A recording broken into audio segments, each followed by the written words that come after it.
अस्सलाम वालेकुम नाज़रीन, आपकी खिदमत में हाज़िर है मुदस्सिर हुसैन और आप देख रहे हैं मेरे यूट्यूब चैनल मुदस्सिर हुसैन। नाज़रीन, आज मेरे सामने एक बहन और उनकी एक बेटी भी मौजूद है। आइए नाज़रीन, बहन की हकीकत सुनते हैं, बहन की ज़बानी। अस्सलामु अलैकुम। वालेकुम अस्सलाम।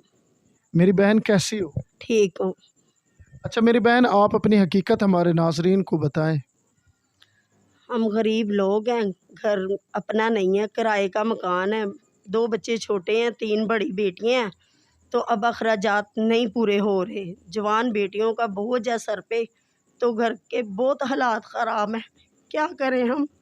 हमने मेरी बेटियों ने ये देखा टीवी पे, वो कहने लगी कि मामा इनका नंबर लें तो इनसे बात करें, इसलिए कॉल की, ये घर पे आए हैं तो इनको हम हालात बता रहे हैं सब कि बहुत गरीब लोग हैं हम, घर के बहुत मुश्किल हालात हैं। जवान बच्चियाँ हैं, कोई कमाने वाला नहीं है, बेटा छोटा सा है, वो भी ना कुछ पढ़ रहा है ना कोई काम अभी सीख रहा है, बहुत छोटा बच्चा।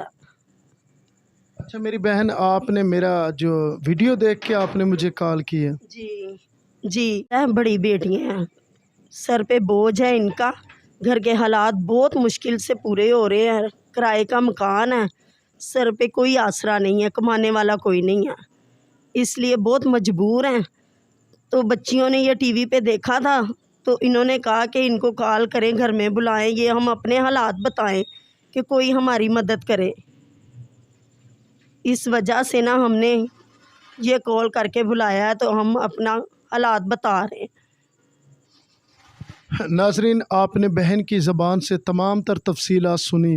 मुझे बहुत दुख होता है जब मैं ऐसी माँ बहन बेटियों की वीडियो बनाने के लिए आता हूँ, तो ना तो इनके घर में राशन होता है।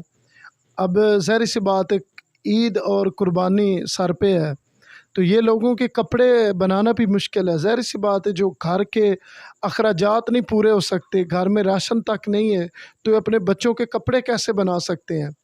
सबसे मुश्किल काम ये होता है कि जब ईद पे लोग जानवर लेके शौक़ से लोगों को दिखा रहे होते हैं और ये गरीब लोग, यकीन करें, एक साइड पे रो रहे होते हैं, क्योंकि ना इनके पास लिबास होता है, ना इनके पास अखराजात होते हैं, ना इनके मामलात बेहतर होते हैं। तो सबसे तकलीफ़ वाला दिन जो होता है वो ईद का होता है नाज़रीन।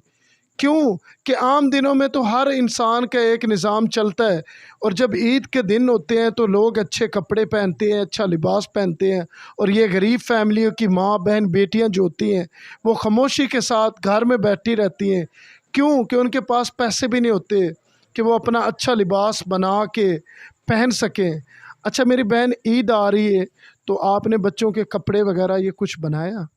नहीं, अभी तक तो कुछ भी नहीं बनाया।